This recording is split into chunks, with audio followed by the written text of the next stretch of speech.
নমস্কার, সকলকে আন্তরিক শুভেচ্ছা জানিয়ে আমার আজকের এই ভিডিও শুরু করছি এবং আমার ছোট্ট ইউটিউব চ্যানেলে স্বাগত জানাচ্ছি। আজকে 8ই আগস্ট, আর কিছুদিন পরে 15ই আগস্ট, প্রায় এক সপ্তাহ পর আমাদের দেশের স্বাধীনতা দিবস 15ই আগস্ট। তো বর্তমান আজকের দিনে যে ভিডিওটি বানাচ্ছি সেটি অত্যন্ত প্রাসঙ্গিক, কারণ আজকের আমার ভিডিওর বিষয় হলো আলিপুর জেল মিউজিয়াম।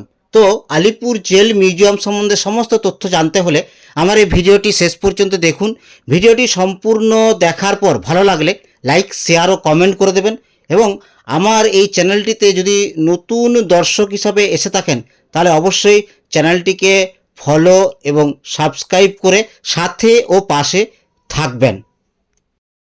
তো চলুন শুরু করি আজকের এই ভিডিও।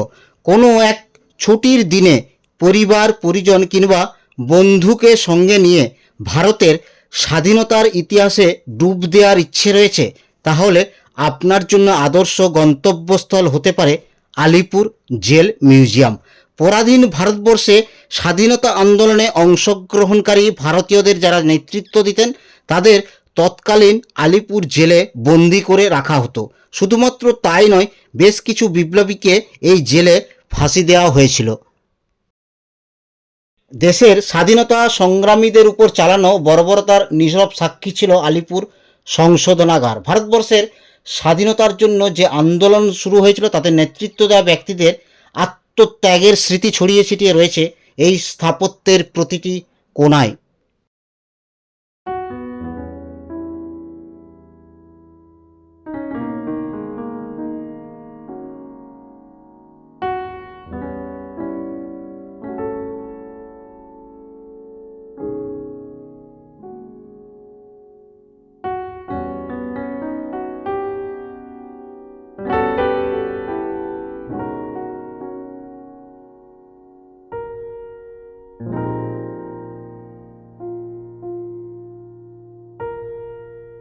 কলকাতার উপকণ্ঠে 1906 সালে তৈরি করা হয়েছিল আলিপুর সংশোধনাগার। টালিনালার পাশে পরাধীন ভারতবর্ষে ব্রিটিশ সরকার এই সংশোধনাগারটি তৈরি করে। উঁচু পাঁচিলে ঘেরা লাল ইটের তৈরি এই জেল বহু ঐতিহাসিক ঘটনার সাক্ষী। 2019 সালে এই স্থাপত্যকে হেরিটেজ বলে ঘোষণা করা হয়। 2019 সালের 20 ফেব্রুয়ারি থেকে আলিপুর জেলে আর কোনো বন্দীকে রাখা হয় না।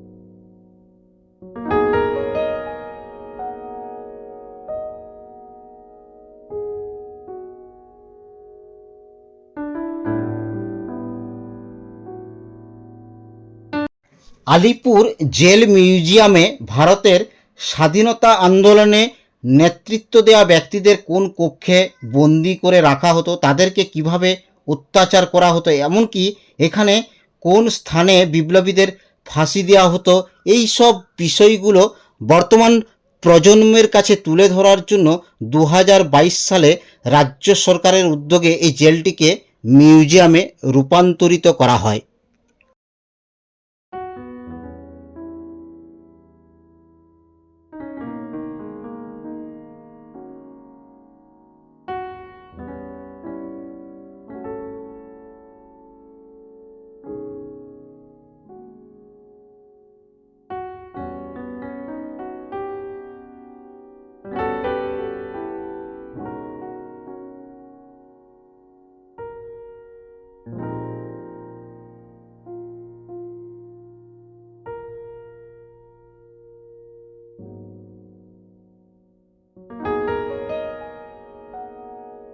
পরাধীন ভারতবর্ষে কে থাকেননি এই জেলে বন্দি? নেতাজি সুভাষচন্দ্র বসু থেকে শুরু করে চিত্তরঞ্জন দাস, দীনেশ গুপ্ত, জওহরলাল নেহরু, ঋষি অরবিন্দ, বিধানচন্দ্র রায় সহ মুক্তিযুদ্ধের বহু সৈনিক এবং বিশিষ্ট নেতৃত্ব।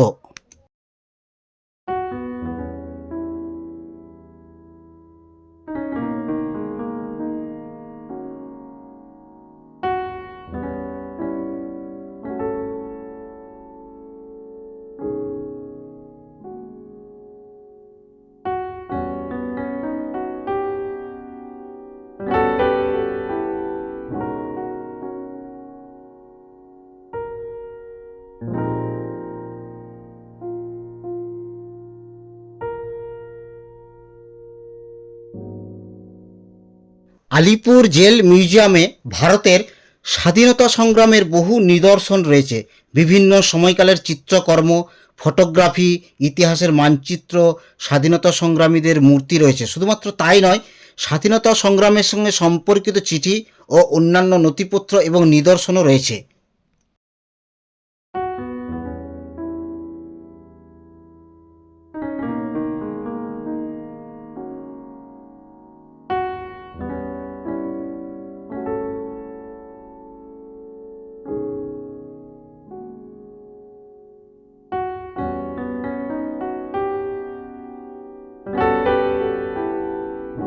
এই মিউজিয়ামের প্রবেশদ্বারে রয়েছে টিকিট কাউন্টার। টিকিট কাউন্টারে জনপ্রতি 30 টাকার টিকিট কেটে এখানে প্রবেশ করতে হয়। 3 বছর বয়স পর্যন্ত কোনো প্রবেশ মূল্য লাগে না, কিন্তু 3 বছরের ঊর্ধ্বে বয়স হলে সম্পূর্ণ টিকিট খরচ দিতে হয়। তাছাড়া এখানে আপনি যদি কোনো জিনিসপত্র নিয়ে আসেন, তাহলে সেগুলি রাখার জন্য দেখবেন প্রবেশদ্বারের বাঁ দিকে একটি রুম রয়েছে। সেখানে যথেষ্ট প্রমাণ দিয়ে আপনি সেটি সেখানে রাখতে পারবেন। আপনার তাদের দায়িত্বে সেটি থাকবে। ভিতরে কোনো খাবার নিয়ে প্রবেশ নিষেধ। বিশেষ করে প্লাস্টিকজাত কোনো দ্রব্য ভিতরে নিয়ে যাওয়া একদমই নিষিদ্ধ।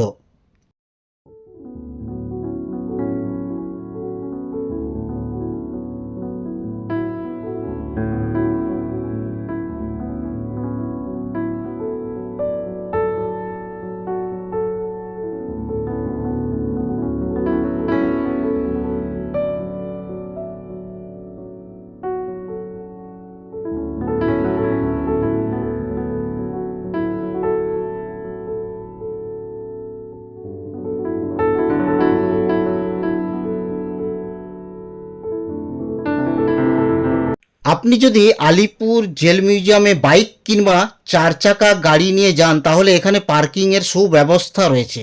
ঘন্টা প্রতি মূল্য দিয়ে বাইক ও গাড়ি রাখা যায়। এখানে ফটোগ্রাফি ও ভিডিওগ্রাফির জন্য কোনো খরচ দিতে হয় না, তবে কমার্শিয়াল শুটিংয়ের জন্য এখানে একটা মূল্য দিতে হয়।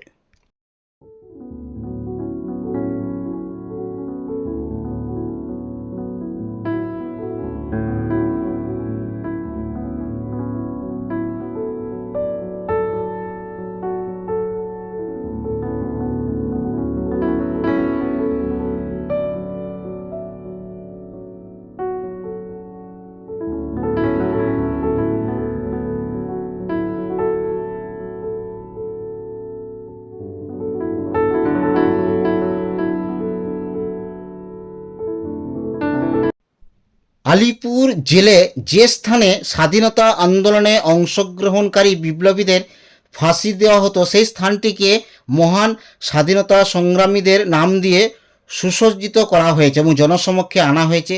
এই স্থানটি অত্যন্ত গুরুত্বপূর্ণ একটি স্থান, কারণ এখানে আমাদের ভারতের স্বাধীনতা আন্দোলনে অংশগ্রহণকারী অনেক বিপ্লবীকে এখানে ফাঁসি দেওয়া হয়েছিল।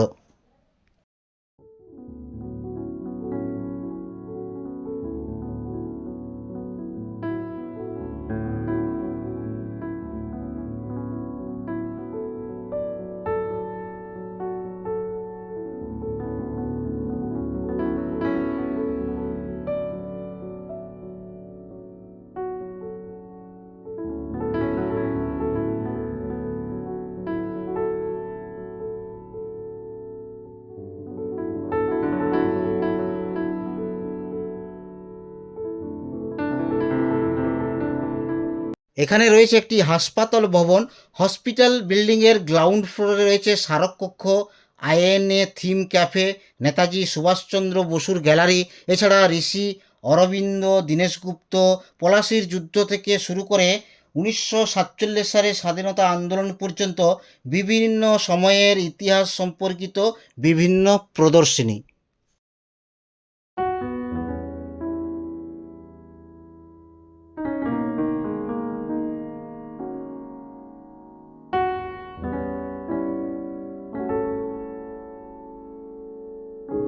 আলিপুর জেল মিউজিয়ামের অন্যতম আকর্ষণ হলো light and sound show.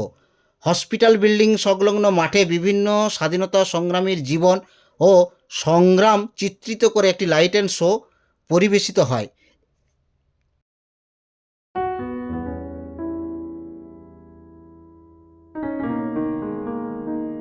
Light and sound শোয়ের জন্য রয়েছে 100 টাকার টিকিট। 3 বছরের ঊর্ধ্বে পুরো টিকিটের খরচ দিতে হবে। প্রতিদিন সন্ধ্যা 6:30 এই শো হয়। শনিবার ও রবিবার এবং সরকারি ছুটির দিন সন্ধ্যা 6:30 এবং 7:30 এই দুটি লাইট অ্যান্ড সাউন্ড শো হয়।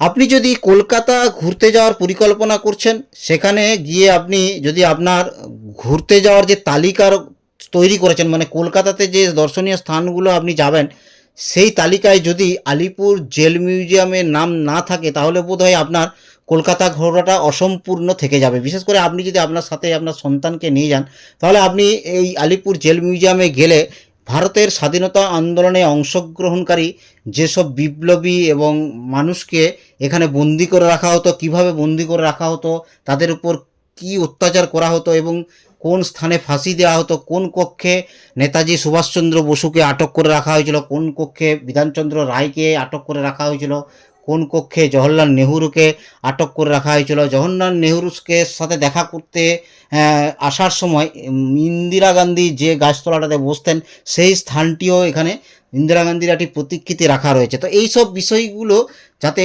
সাধারণ প্রজন্ম জানতে পারে, এই জন্যই আজকে এই আলিপুর জেলটিকে আলিপুর জেল মিউজিয়ামে রূপান্তরিত করা হয়েছে। তো আপনি আপনার সন্তানকে সঙ্গে নিয়ে যদি কলকাতা ঘুরতে যান, তাহলে অবশ্যই আপনি আপনার যে দর্শনীয় স্থানগুলো যে ঘোরার তালিকা তৈরি করেছেন, সেখানে অবশ্যই আলিপুর জেল মিউজিয়ামকে রাখবেন। কারণ আলিপুর আপনি যদি চিড়িয়াখানা যান, তার খুব কাছাকাছি হচ্ছে এই আলিপুর জেল মিউজিয়াম। তো আলিপুর চিড়িয়াখানা গেলে অবশ্যই এই আলিপুর জেল মিউজিয়ামটাও অবশ্যই ঘুরবেন এবং পারলে সন্ধ্যেবেলায় যে লাইট অ্যান্ড সাউন্ড শো হয় সেটা অবশ্য দেখবেন। যাই হোক, আমার ভিডিওটি প্রায় এখানেই শেষ করছি। তো আমার এই ভিডিওটি সম্পূর্ণ দেখার পর যদি ভালো লাগে, তাহলে লাইক, শেয়ার এবং কমেন্ট করে দেবেন।